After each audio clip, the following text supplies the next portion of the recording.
Arizona Territory, 1875. Dust swirled beneath the stagecoach wheels as it rolled into Tucson, the sun harsh above the small frontier town. Clara Steele pressed her face against the window, her green eyes taking in the wooden buildings and dirt roads. Despite the primitive conditions, her heart raced with anticipation. Here, far from Boston's suffocating high society, she would start over with Jed Carter, the man who had captured her heart during his business trip east. "Almost there, miss," the driver called back. "Your fiancé waiting for you?" he asked. "Yes," Clara replied, touching the simple gold band on her finger. "He's built quite a business here." The driver nodded. The Carter name carries weight in these parts. As the stagecoach pulled to a stop, Clara smoothed her travel-worn blue dress. She had chosen practical clothing for the journey west, though it still marked her as an Easterner. Her long black hair was pinned up beneath a modest hat, a few rebellious strands framing her face. Jed stood waiting, as handsome as she remembered in his tailored suit, out of place among the rough-hewn settlers. Yet something in his eyes seemed different as he helped her down. "Clara," he said formally, barely brushing her gloved hand with his lips. "You've arrived safely." "Good." His cool reception took her by surprise. "Jed, is something wrong?" "We'll talk at my home," he replied, gesturing to a waiting carriage more elaborate than most vehicles in town. The ride to Jed's house passed in uncomfortable silence. Clara's attempts at conversation were met with curt responses as they traveled to the edge of town, where a surprisingly grand home stood. Inside, Jed dismissed the servants before turning to her. "I received a telegram 3 days ago from my business associate in Boston." Clara's stomach tightened. "What did it say?" "That your father's investments failed completely. That the Steele name is now synonymous with bankruptcy." His voice hardened. "That you come with nothing but the clothes on your back." The blood drained from Clara's face. "I was going to tell you. Father only told me just before I left." "Were you—" Jed paced the room. "Or did you hope to secure our marriage before I discovered the truth?" "That's unfair," she whispered. "You asked me to marry you because you loved me." Jed laughed, the sound sharp as breaking glass. "I admired your beauty and your name. The Steele's shipping fortune would have expanded my interests considerably." He stopped before her. "I'm a businessman, Clara. I don't make poor investments." "An investment?" Her voice trembled. "Is that all I was? What else would you be? This is the West. Men don't survive here on sentiment." He removed a small pouch from his desk. "This should cover your return passage to Boston." Tears blurred Clara's vision. "You're breaking our engagement." "There was no formal announcement here. No one needs to know of our arrangement." "But they will," she said, a cold realization settling in her chest. "People saw you meet the stage." "They know who I am?" Jed's expression hardened. "That's unfortunate, but not my concern. I've arranged a room for you at the hotel. Tomorrow you'll take the eastbound stage." On that night, Clara lay awake in her sparse hotel room. The sounds of the saloon below echoed through the thin walls. Her future, once so certain, had crumbled to dust.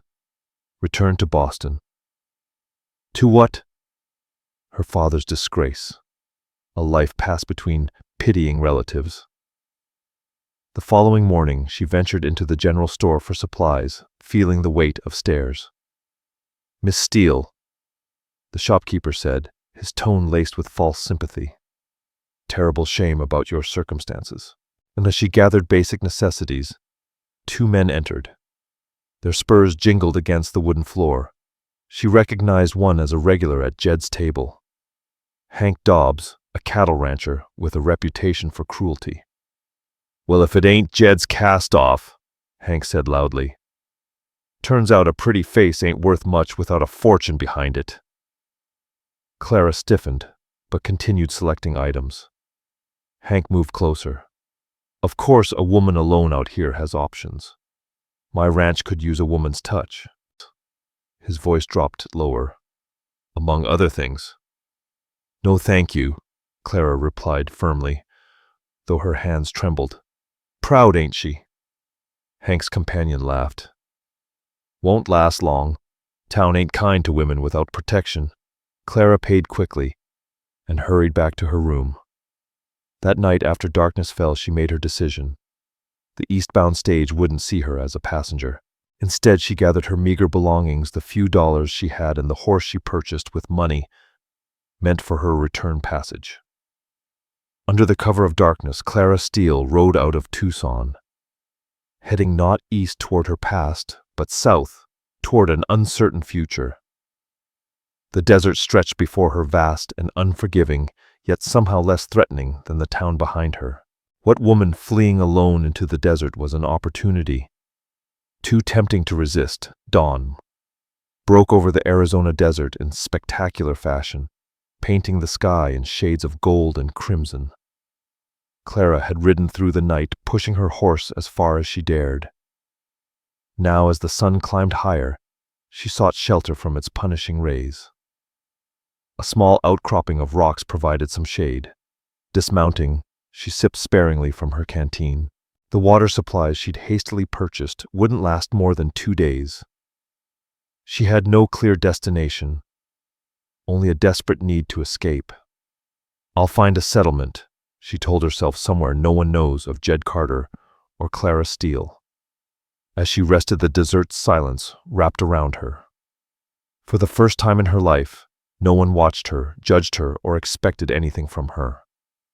The vastness felt like freedom, terrifying and exhilarating, her momentary peace shattered at the sound of distant hoofbeats.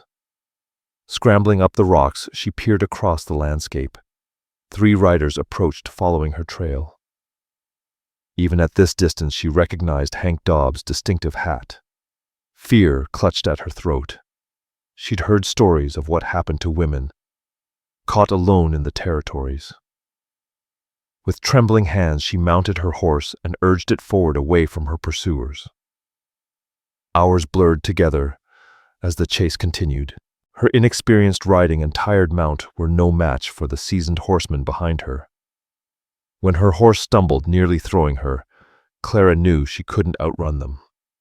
The terrain grew more rugged as she pushed deeper into the wilderness. Jagged mountains rose in the distance, Apache territory according to the stories whispered in town, a place where settlers feared to tread. "Better the Apache than Hank Dobbs," she murmured grimly, steering toward the forbidding landscape. By late afternoon, her horse was barely moving, foam flicking at its mouth. Behind her, the pursuers had closed the gap. Desperate, she abandoned her mount near a small stream and continued on foot, climbing higher into a rocky ravine where horses couldn't follow. The sun began its descent, casting long shadows across the land. Clara wedged herself between 2 boulders, praying the growing darkness would conceal her. Her body ached, her throat burned with thirst, and her once neat dress was torn and dust-covered. "She's up there somewhere," Hank Dobbs' voice echoed through the ravine. "We'll wait her out. No Eastern lady survives a night in Apache country." As darkness fell completely, Clara remained hidden, listening to the men making camp below. She dozed fitfully, startling awake at every sound. It was during one such moment of wakefulness that she sensed, rather than heard, a presence nearby. Moonlight revealed a silhouette on the ridge above her. A man motionless as the rocks themselves, watching. Not Hank Dobbs or his men. They remained by their fire below. This figure was different, taller with longer hair, his body adorned with what appeared to be ceremonial paint. An Apache warrior. Terror froze her in place as the figure descended with silent grace, moving closer until he stood mere feet away. In the pale moonlight, she could see his features, strong angular eyes, dark and piercing. Red and white paint marked his face in stark patterns. A knife hung at his waist, a bow slung across his back. He studied her with an intensity that made her feel transparent. Then, to her shock, he spoke. "Why do you hide, pale woman?" His English was accented, but clear. Clara's voice caught in her throat. "Those men there hunting me." The warrior's gaze shifted to the camp below. White men often hunt what is not theirs to claim. I'm not theirs, she whispered fiercely. Something in her response seemed to resonate with him. He considered her for a long moment before speaking again. I am Talon Redfeather, he said simply. The name startled her, not what she expected from an Apache warrior. Reading her confusion, a hint of something like amusement crossed his face. The Spanish missionaries gave this name. My people call me Talon, he who runs swift. Realization dawned on Clara. Your red shadow, she breathed. Stories of this warrior had reached even Boston tales of raids on settlements, battles with the U.S. cavalry. He inclined his head slightly. This is what your people call me. Clara's heart hammered in her chest. She was speaking with the most feared Apache in the territory. A man said to show no mercy to settlers who encroached on his people's land. Yet here she was, deep in Apache territory, facing him alone. Will you kill me? She asked directly. Finding strange courage in the midst of absolute fear, Clara Steele felt her heart race. Talon Redfeather studied her, his expression unreadable. The moonlight caught in her raven hair, illuminating strands that seemed to capture the night itself. Something about her desperate courage and the defiant flash in her green eyes held Talon's attention. No, he finally said, his voice soft but firm. Not tonight. And with fluid grace, he moved to the edge of her hiding place, his eyes scanning the camp below. But they will find you when the sun returns, and they hunt for reasons that bring shame. Clara swallowed hard. I have nowhere to go. Talon turned back to her, extending his hand in a silent gesture. The meaning was clear. Come with me. Every sensible part of her mind screamed against it. To go with him was madness. But the alternative was Hank Dobbs and his men, or slow death in the desert. Taking a deep breath, Clara placed her hand in his. His skin was warm, calloused from a life of survival. With surprising gentleness, he guided her up and away from her hiding place, leading her higher into the rocks where his horse waited. With one smooth motion, Talon mounted his horse and pulled her up behind him. Hold, he commanded simply. As they rode away into the night, Clara glanced back at the campfire below, at the life she was leaving behind. Then she turned forward, her arms hesitantly encircling the waist of the warrior who had claimed her when all others had rejected her. The night wind carried the scent of sage and dust, and beneath that, something else. The faint fragrance of her hair that seemed to captivate the man who had spared her life for reasons neither of them yet understood. Dawn found them high in the mountains where pine trees replaced desert scrub and the air carried a cool crispness. They had ridden through the night, stopping only briefly to rest the horse. Clara, exhausted beyond measure, had fallen into an uneasy sleep against Talon's back, her arms still loosely wrapped around his waist. She woke to stillness, the horse no longer moving beneath them. Opening her eyes, she found herself gazing at a small settlement nestled in a hidden valley. No rigid buildings like a white settlement, but a collection of dwellings that seemed to grow from the earth itself. Apache wickiups made of branches and hides stood in a loose circle with people moving purposefully among them. This is your home? She asked, her voice hoarse from thirst. Talon dismounted in one smooth motion and helped her down. Her legs nearly buckled beneath her. One of many, he replied. My people move with the seasons. As they approached the settlement, activity ceased. Women paused in their work. Children stared openly, and warriors reached for weapons. Clara felt the weight of their stares, suspicion, hostility, questioning. An elderly man stepped forward, his face deeply lined by sun and time. He spoke rapidly in Apache, his gaze never leaving Clara. Talon responded calmly, gesturing occasionally toward her. The conversation grew heated. Other voices joined in, some angry, others merely concerned. Finally, Talon turned to her. You will stay. For now, he added when she didn't speak. They don't want me here. Clara observed quietly. No, he admitted, but they trust my judgment. A woman approached, older than Clara, but not elderly, her bearing dignified. She carried a water skin and offered it without speaking. Talon spoke. "This is Sienna Wolf, my sister." Clara accepted the water gratefully. "Thank you," she whispered. Sienna studied her with dark, intelligent eyes before speaking. "My brother brings trouble to our camp." Her English, like Talon's, was accented but clear. "I didn't ask to come," Clara replied. "Yet here you are," Sienna said, her expression softening slightly. "Come, you need rest and clean clothing." The following days passed in a blur of new experiences.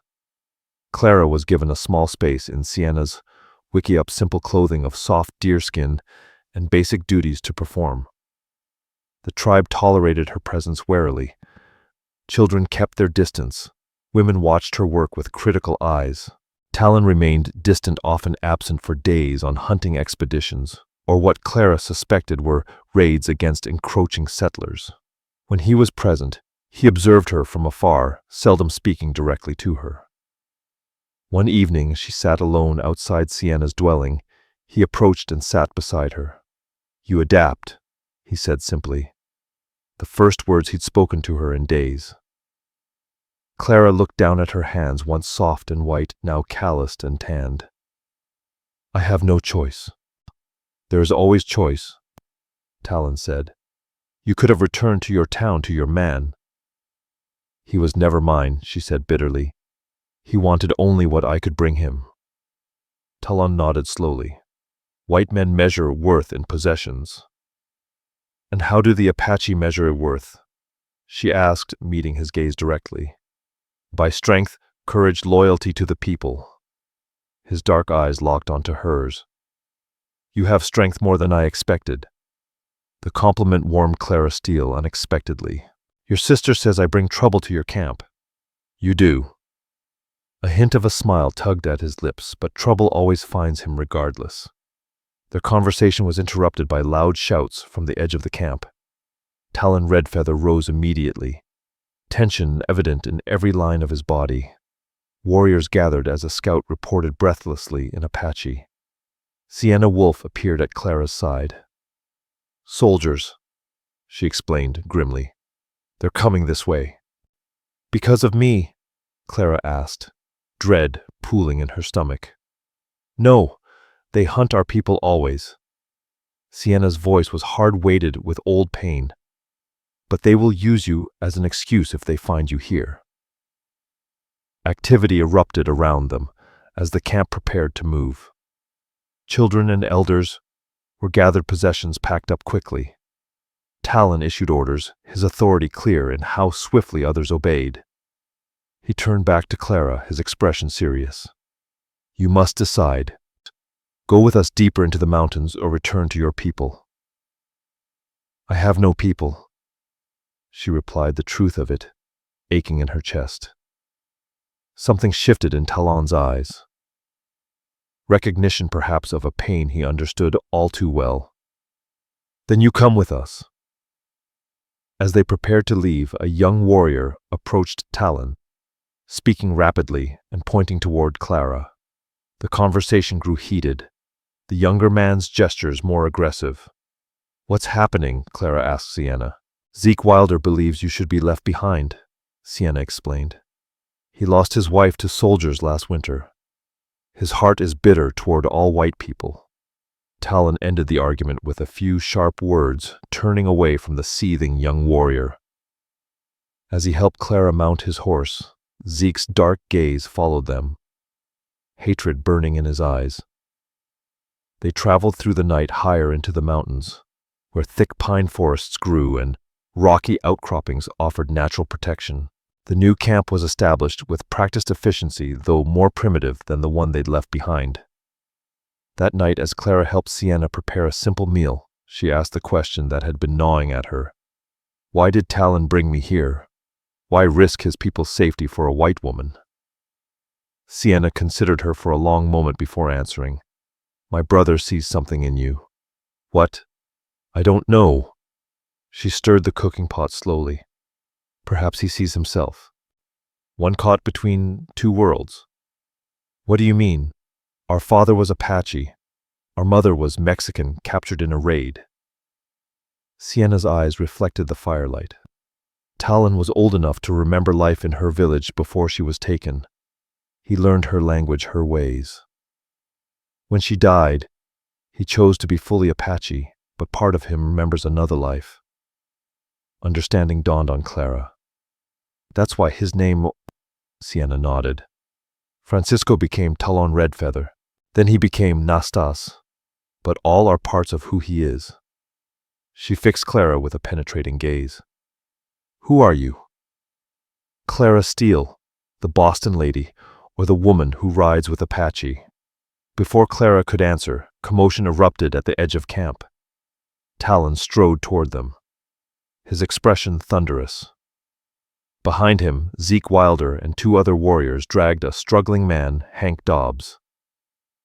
Look what we found tracking our path, Talon said coldly. Hank Dobbs' face was bruised, his clothing torn. When he saw Clara, his eyes widened.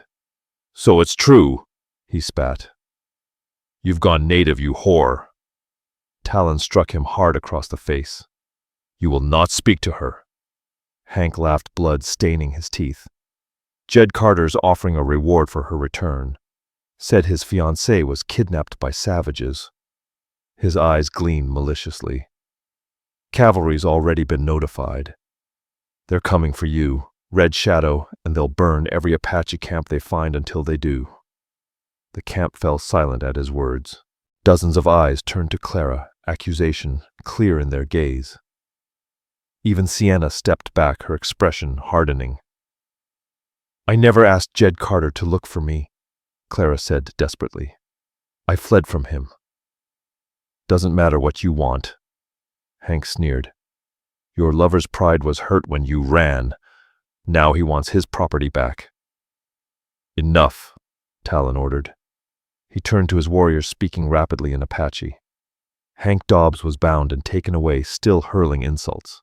Later in the privacy of Sienna's wiki-up, Clara faced Talon's judgment. Is what he says true? He asked. Will soldiers come because of you? Jed Carter believes himself entitled to everything he desires, Clara answered honestly. If he's decided he wants me returned, he'll use any means. Talon was silent for a long moment, his face unreadable in the dim light. Finally he spoke. Then we face the same enemy. The simple words carried more weight than she expected. Not you, we. What will you do with Wheeler, she asked. He's seen our camp. He won't leave these mountains alive, Paco replied. Clara should have been horrified, but instead she felt a cold understanding. Wheeler represented everything she had escaped: the cruelty, the ownership, the way people were treated, as possessions to be claimed and discarded. And me, she whispered. Paco's dark eyes flickered toward her, reflecting the fire's glow. That depends on you. Who are you? Now Clara Steele, he asked. The question echoed Sienna's earlier one. Who was she? The proper Boston lady no longer existed. That woman had died in the desert, replaced by someone stronger, someone who had learned to survive. I am whoever I choose to be, she answered, lifting her chin. And I choose not to be a possession. Not Edward's, not Wheeler's, not anyone's. Approval seemed to flicker in Paco's gaze. Then you have become Apache in spirit, if not in blood, he said. He moved closer, so close that Clara could see the fine lines around his eyes, could smell the scent of leather and pine on him. When I found you in the rocks, he said quietly, your hair caught the moonlight. It reminded me of the night sky, dark, but filled with stars. His hand lifted, hesitating near her face, but not touching. I haven't seen such beauty in a long time. The simplicity of his words, spoken with raw honesty, touched something deep inside Clara. No flowery compliments, no practiced lines, just truth as he saw it. I thought you would kill me, she admitted. I've killed many men who deserved it, he replied, but never a woman who sought only freedom. In that moment, something shifted between them. A recognition of a shared understanding, a common desire for liberty that transcended their different worlds. Paco rose to leave, but Clara caught his hand. The touch was electric, unexpected. Their eyes met in the flickering light, and the words became unnecessary. He understood her invitation without a single word, just as she understood his acceptance when he lowered himself beside her again. Their first kiss was tentative, a crossing of boundaries neither had expected to cross. His hand found her hair, fingers threading through the dark strands with a reverence that made her heart ache. Her palm rested on his chest, feeling the steady rhythm beneath it. No more words were spoken that night. None were needed. Two souls, each rejected by the world that should have embraced them, found acceptance in each other's arms. Morning light filtered through the coverings of the tent, casting soft patterns across Clara's face. She woke slowly, the unfamiliar weight of an arm draped across her waist, bringing the memories of the night rushing back. Paco lay beside her, his features softened in sleep, black hair falling across his face. Carefully, Clara turned to face him, studying the man who had claimed her in a way Edward Blackwood never could have understood, not as a possession, but as an equal, a partner in survival. As if sensing her gaze, Paco's eyes opened dark and clear. For a moment, neither of them spoke, content to exist in the quiet intimacy of dawn. "Your people will not accept this," she said softly. "Some will not," he acknowledged. "Others understand that strength comes in many forms." His hand found hers, fingers intertwining. "You have shown strength." A commotion outside interrupted them. Paco rose quickly, reaching for his weapons. Clara pulled on her deerskin dress and followed him outside. Kimmy stood at the center of the camp, his face contorted with rage as he shouted at a group of Apaches. The elderly man who had first greeted them, the chief, listened intently, his expression grave. "What's happening?" Clara asked Sienna, who approached with a worried look. "Wheeler escaped during the night," Sienna said. "Kimmy was guarding him. He blames you, says you helped him." "That's absurd," Clara protested. She stopped, flushing. "With my brother." Sienna finished for her, a wry smile tugging at her lips. "Yes, the camp knows." Paco strode forward, confronting Kimmy, whose accusations grew more heated. The young warrior pointed at Clara repeatedly, then drew his knife, making a clear threat. The chief raised his hand, silencing both men. His words carried the weight of final judgment. When he finished, the camp fell into a deathly silence. "The council has decided," Sienna translated quietly. "We must leave these mountains immediately. Wheeler will bring soldiers here. Clara must go." "Go where?" Clara asked, her heart sinking. "Away from our people, though," Sienna replied. "The chief says your presence brings destruction." Paco returned to them, his face stoic, but his eyes betraying his inner conflict. "I will take you to the border," he said to Clara. "There is a Mexican village where you will be safe." Talon Redfeather's voice was calm but firm. "And then," Clara Steele asked, trying to keep her voice steady, "then we travel north into lands where the army does not yet reach." The finality in his voice cut deeper than Clara expected. One night had changed everything for her, had awakened feelings she'd never experienced with Jed Carter. The thought of parting from Talon left an emptiness that terrified her.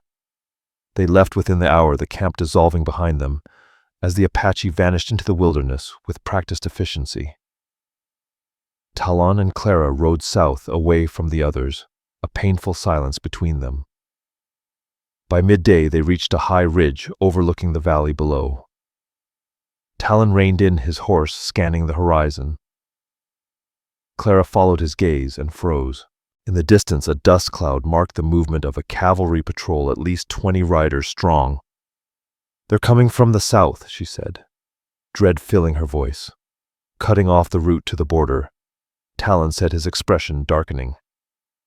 "Hank Dobbs works quickly," he muttered, studying the terrain with practiced eyes. We must go east through the canyon. It will be difficult, but the soldiers' horses cannot follow.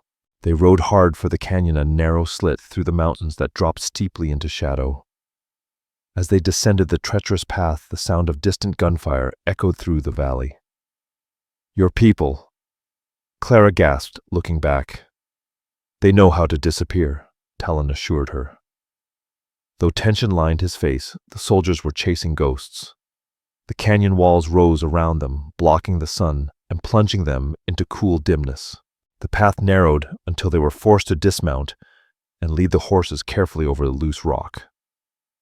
Why are you doing this? Clara asked. As they navigated a particularly difficult section, she added, Your people were right. I bring danger. Talon paused, turning to face her. My people say many things that I am too reckless, that I've courted death. A hint of a smile touched his lips. Perhaps they are right. Is that what I am, Death? His expression sobered. No, you are life. He reached out, brushing a strand of hair from her face. I've known too much death. The tenderness in the gesture contrasted sharply with his reputation as a merciless warrior. Clara was beginning to understand the complexity of the man before her, how he could be both gentle and fierce, both Apache and something more. Their moment was shattered by the crack of a rifle. A stone exploded near Clara's head as a bullet struck the canyon wall. They whirled to find Hank Dobbs standing on a ledge, above them, rifle raised. Found you, he called down, a cruel smile spreading across his face. Indians might be hard to track, but Eastern ladies leave clearer signs. Talon pushed Clara behind him, reaching for his knife. Hank Dobbs laughed and aimed again. I wouldn't, he warned. My shot might miss him and hit you, pretty lady. Jed Carter wants you back alive, but accidents happen. Jed Carter sent you, Clara called up, buying time as Talon inched toward cover. Paid good money. Hank Dobbs confirmed. Said his fiancé was taken against her will. Poor traumatized thing, probably doesn't even know what she's saying anymore. His grin widened. Of course I might collect that reward and keep you for myself. After what you've done with this savage, no proper man would want you anyway. Fury rose in Clara's chest. I left Jed Carter. I left Tucson. I chose this life. Doesn't matter what you chose, Hank. Dobbs spat. Women don't choose. They belong. He shifted his aim to Talon. And this one belongs on the end of the rope. Everything happened in a blur. As Hank Dobbs' finger tightened on the trigger, Clara lunged forward, shoving Talon aside. The rifle cracked and searing pain exploded in her shoulder. Talon moved with lightning speed, hurling his knife upward. Hank Dobbs screamed as the blade embedded in his arm. The rifle fell from his grasp, clattering down the rocks. Before he could recover, Talon scaled the canyon wall with impossible agility. Hank Dobbs fumbled for a pistol at his waist, but it was too late. The two men collided, tumbling in a violent struggle that ended with Hank Dobbs dangling over the edge of the ledge. Talon's hand at his throat. Please. Hank Dobbs gasped, all bravado gone. I'll leave. Never come back. Men like you always come back, Talon replied coldly. Men like you took my mother from her home. Men like you drove us from our hunting grounds, Talon. Clara called, clutching her bleeding shoulder. Don't. He looked down at her, conflict evident in his eyes. If you kill him, you prove everything they say about you, she continued. You're more than what they call you, more than Red Shadow. For a long moment, Talon Redfeather remained frozen, death and mercy balanced on the edge of his decision. Then with a sound of disgust, he hauled Hank Dobbs back from the ledge, striking him once. Hard enough to knock him out, but not to kill. Talon descended quickly to Clara Steele's side, examining her wound with gentle hands. The bullet passed through, he said with relief, but we must stop the bleeding. Using strips torn from his own clothing, he bandaged her shoulder. The pain was sharp, but Clara bit back her cries, refusing to show weakness. You saved my life, Talon said quietly as he worked. Why? she asked, her voice barely above a whisper. Because I love you, she answered simply. The words never spoken to Jed Carter, despite their engagement, felt right. True in a way nothing else had been. Surprise flashed in Talon's eyes, followed by something deeper. No one has said these words to me since my mother died. He paused, the weight of the moment hanging between them. Then they should be said more often. Despite the pain, Clara smiled. You are worthy of love, Nastas. The use of his Apache name seemed to touch him deeply. He finished binding her wound, then helped her to her feet. We must move. The shot will bring others. What about him? Clara nodded toward Hank Dobbs' unconscious form. He will wake, Talon said grimly. Whether he finds his way out of these canyons is not my concern. They continued their journey, moving more slowly due to Clara's injury. By nightfall, they reached a hidden spring where they made camp, the horse grazing nearby on sparse mountain grass. As Talon built a small fire, carefully shielding it to prevent its light from being seen, Clara considered their future. We can't go south, she said. The cavalry blocks our path. And my people move north. Talon added, sitting beside her. East lies more settlements, west more soldiers. We're trapped, she whispered. Talon was silent for a moment, his face thoughtful in the flickering firelight. Perhaps not. He traced a pattern in the dirt. There is a place far to the west, beyond the territories. California, Clara said, her voice trembling with hope. My mother spoke of it, where the mountains meet the great water. The ocean, Clara supplied. I've seen it from Boston Harbor.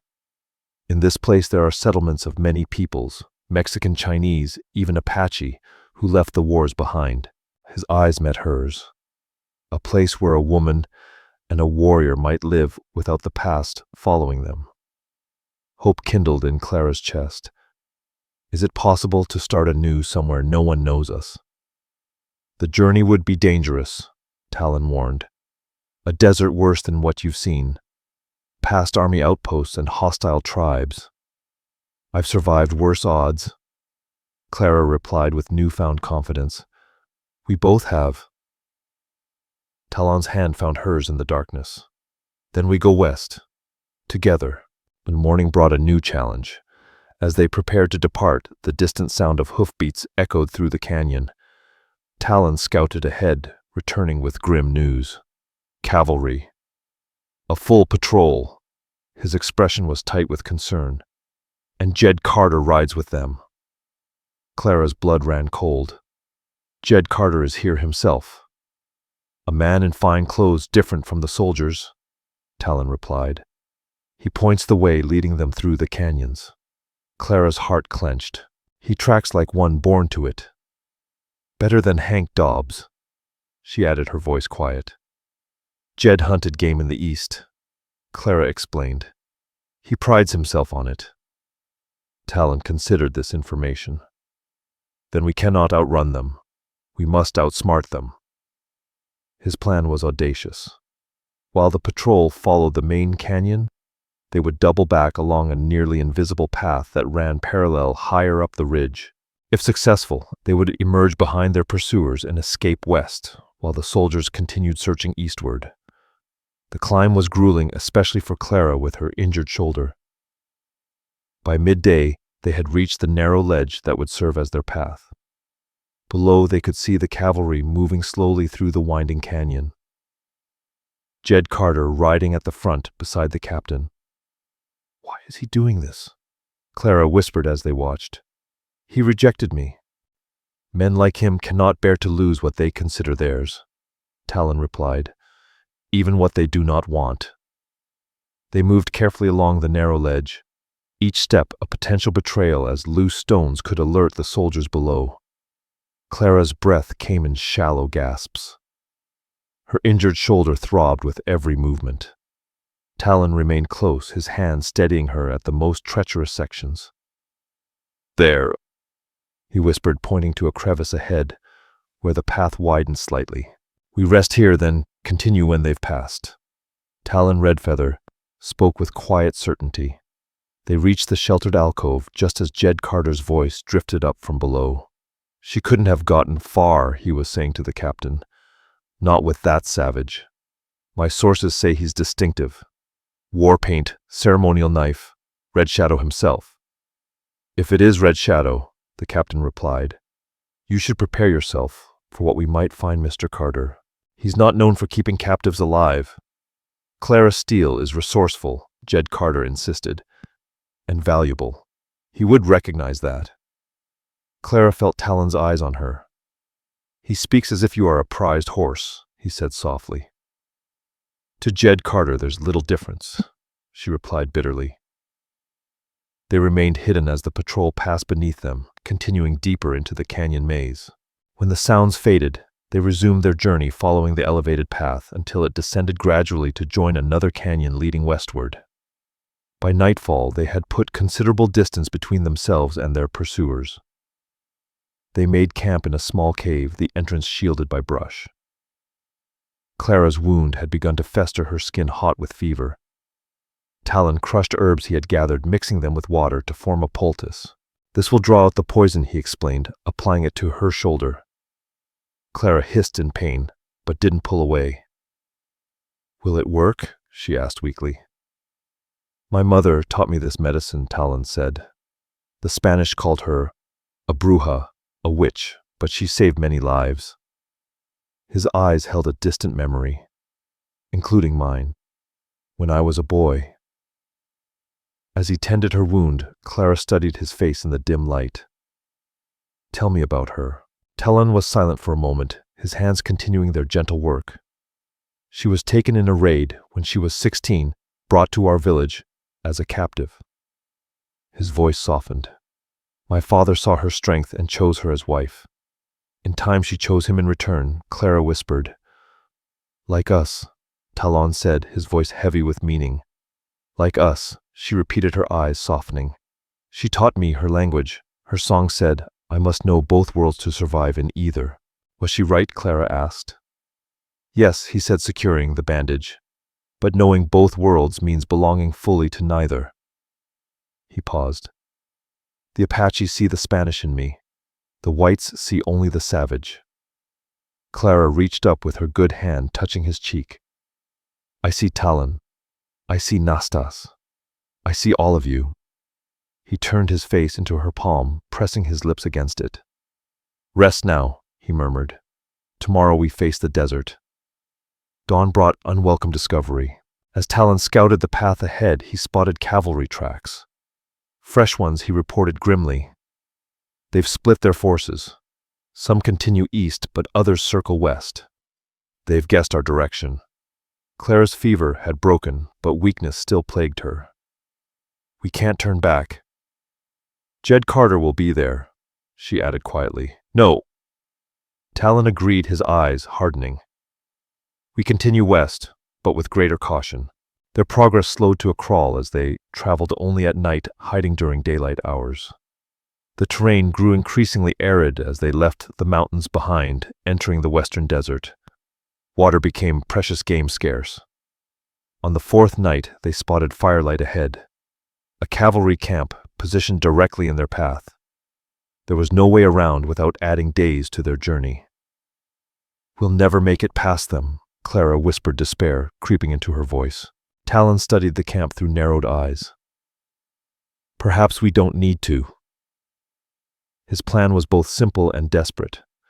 Using skills honed through years of guerrilla warfare against the army, Talon created a diversion. A small fire set carefully to the north, appearing to be a hasty Apache camp. As expected, most of the patrol rode out to investigate, leaving only 2 men to guard the horses. Talon dealt with them swiftly and silently, leaving them bound but unharmed. "Choose," he told Clara, gesturing to the army horses. "One with endurance. We ride hard tonight." They selected 2 strong mounts, taking only minimal supplies. By the time the patrol discovered the ruse, Talon and Clara were miles away, the desert opening before them like a vast ocean. For 10 days, they traveled, surviving on Talon's hunting skills and carefully rationed water. The desert gradually gave way to more hospitable terrain. Scrubland, then scattered oak woodlands. Clara's wound healed slowly but steadily under Talon's care. On the 11th day they reached a river. Wide, swift, and blessed with life along its banks. Talon studied the landscape with satisfaction. "We've crossed into California territory," he announced. "The soldiers from Arizona have no authority here." For the first time since fleeing Tucson, Clara felt something like hope blossoming in her chest.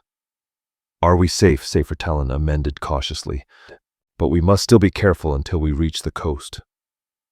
Talon Redfeather's voice was low and steady as they continued their journey. They followed the river downstream, the land growing richer and more abundant with each passing day.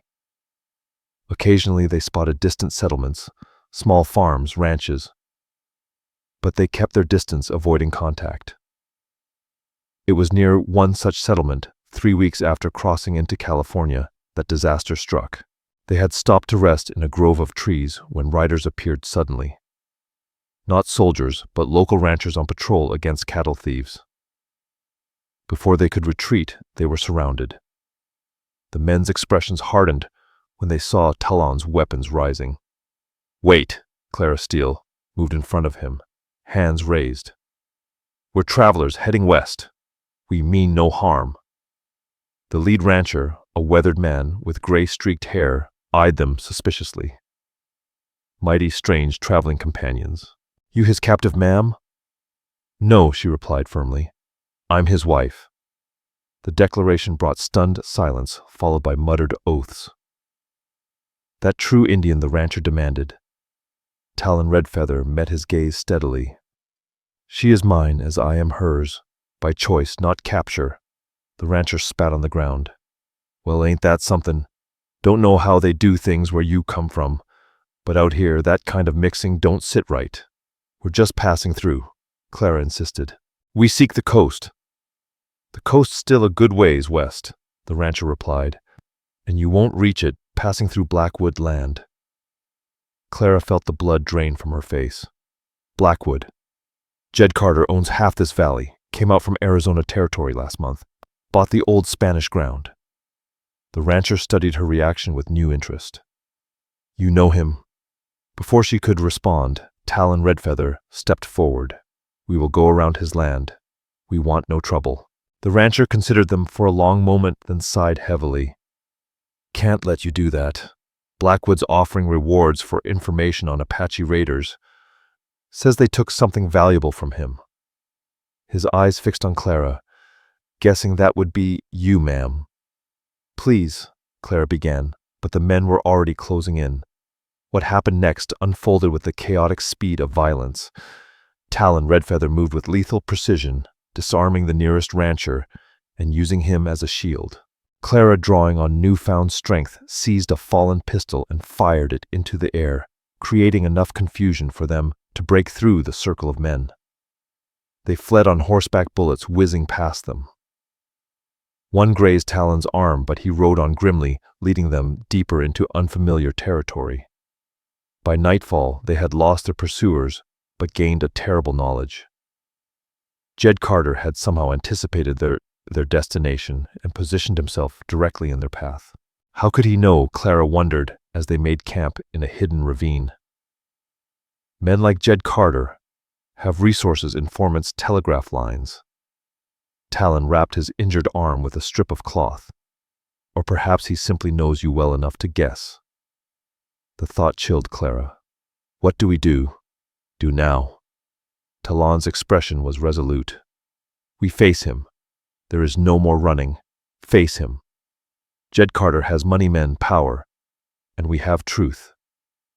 Talon took her hands in his. You are not his property. You never were. It is time he learns this. The next morning they rode directly toward Jed Carter's ranch. It was a calculated risk. Jed would expect them to avoid him, to circle around. Directness might catch him unprepared. The Blackwood Ranch sprawled across Prime Valley land, the main house visible from miles away, a grand structure that seemed transplanted from another world. As they approached, ranch hands spotted them, raising the alarm. Jed Carter himself emerged onto the broad porch, rifle in hand. When he saw Clara, his expression shifted from weariness to satisfaction. "Clara Steele," he called as they halted their horses at the edge of the yard. "Thank God. I've been searching for you for months." "I know," she replied coldly. "Why, Jed? You made it clear I had no value to you in Tucson." Jed Carter's smile was smooth as glass. "A misunderstanding. I was shocked by the news of your father's misfortune," spoke hastily. He extended a hand. "Come inside. You must have suffered terribly." His eyes slid to Talon Redfeather with undisguised contempt. "As for your capture," Jed sneered, "the authorities will deal with him appropriately." "He's not my captor," Clara stated clearly, loudly enough for the gathering ranch hands to hear. "He's my husband." Jed Carter's facade cracked, ugly rage flashing across his features. "Don't be absurd. Whatever this savage forced you to do, he forced nothing." Clara interrupted. "I chose him. I choose him still." Clara's voice was firm, unwavering. Talon nodded beside her. "She speaks the truth." His voice was steady despite the rifles trained on him. Edward Blackwood laughed harshly. "You think it's that simple, that you can just take what's mine and walk away?" He waved to his men. "Separate them. The woman inside, the Indian." His smile twisted into something cruel. "Accidents happen out here on the frontier."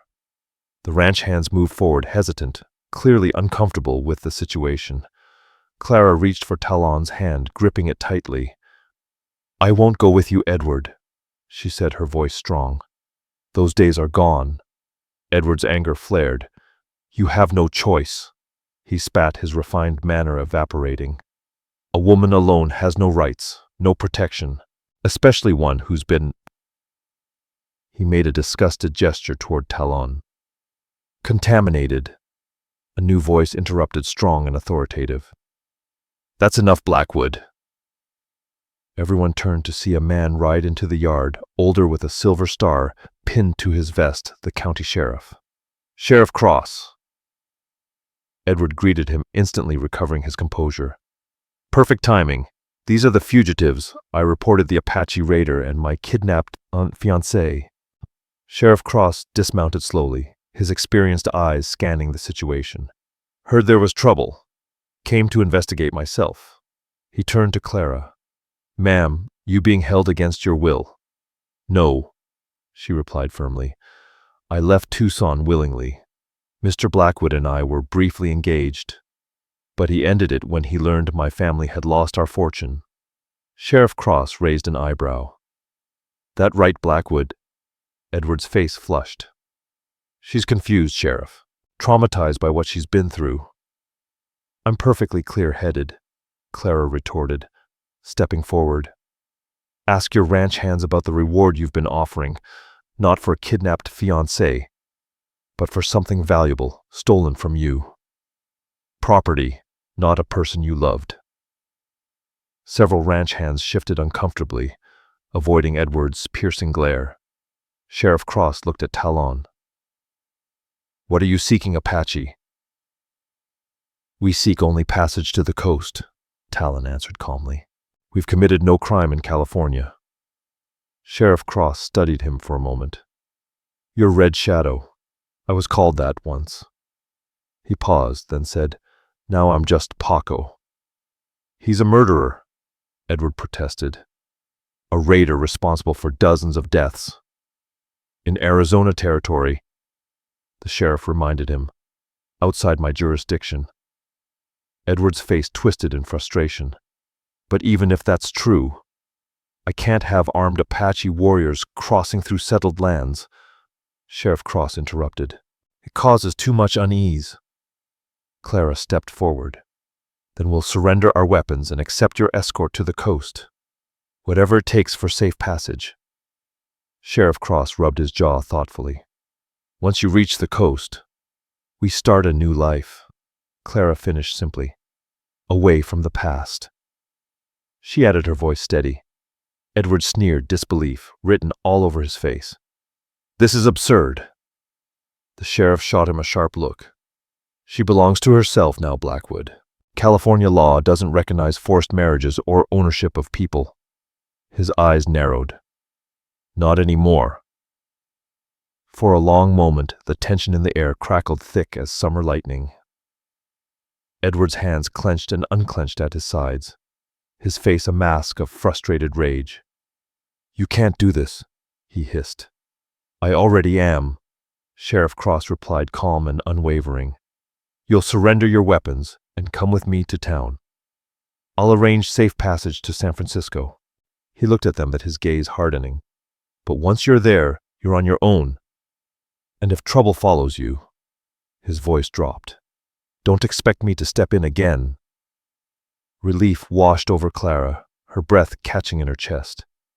"Thank you, Sheriff."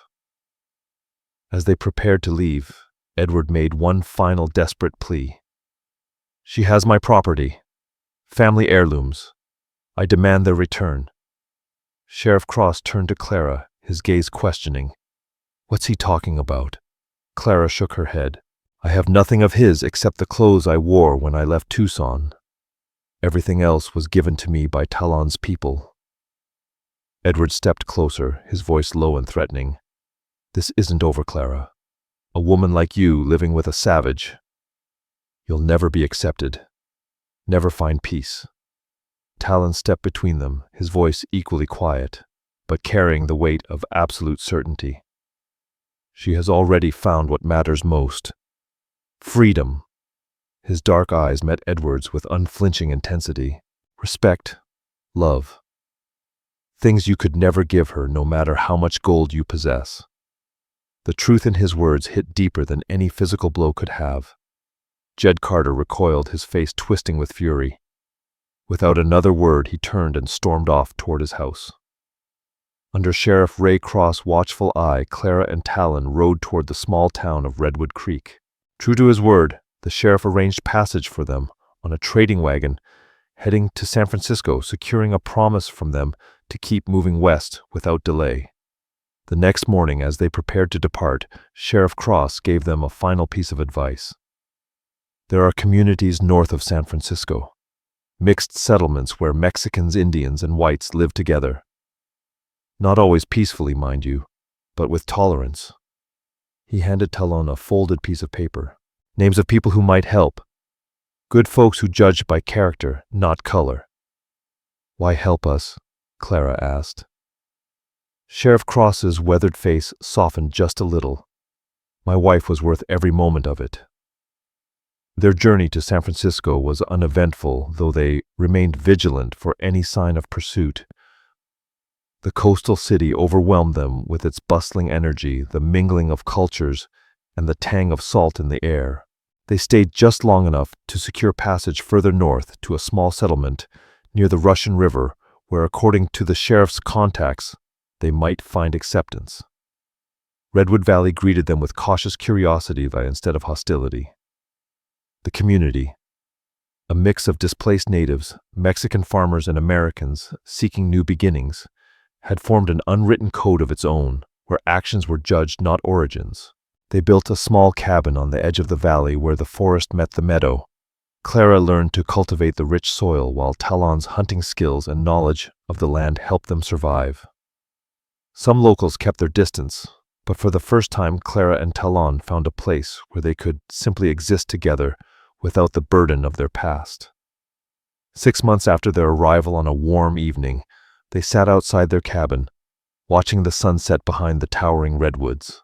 Clara's hand rested on her slightly rounded belly, the life growing inside her, a reminder of their journey together.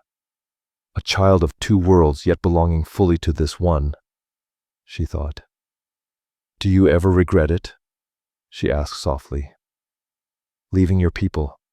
Talon thought for a moment, his hand covering hers. "My mother once told me that home is not a place, but a feeling. It's about safety, about being known completely and still being accepted." He met her gaze. "I found that with you." Clara leaned into him, the scent of pine and leather, still comforting just as it had been on that first night in the desert. "My night sky," she whispered, using the name he had given her months ago. "My freedom," he replied. The exchange was simple, yet it held all the poetry their love needed. As darkness settled in, the stars appeared overhead, the same stars that had witnessed their first meeting in the Arizona wilderness. But here on this patch of earth they now called home, those stars no longer represented the vast distance between their worlds. Instead, they illuminated a single truth. Sometimes the greatest journeys don't lead to places, but to people. And in finding each other, they had finally found their way home. The end. Dear listener, as night falls on our Arizona tale, I wonder if you've noticed how the desert stars mirror the ones outside your window tonight, constant yet ever-changing in their constellations of possibility. Much like the weathered canyons that sheltered Clara and Talon, your life has been shaped by time, each line and hollow, a testament to waters that once rushed through, leaving beauty in their wake. The landscape of your face tells stories no book could capture. Have you ever considered that the most powerful journeys often begin with rejection? When Jed dismissed Clara, he unknowingly set her free. Sometimes our greatest disappointments are doors disguised as dead ends. What closed door in your past eventually revealed an unexpected vista? In the silence between my words, I invite you to remember a moment when, like Talon extending his hand in the moonlight, you chose trust over fear.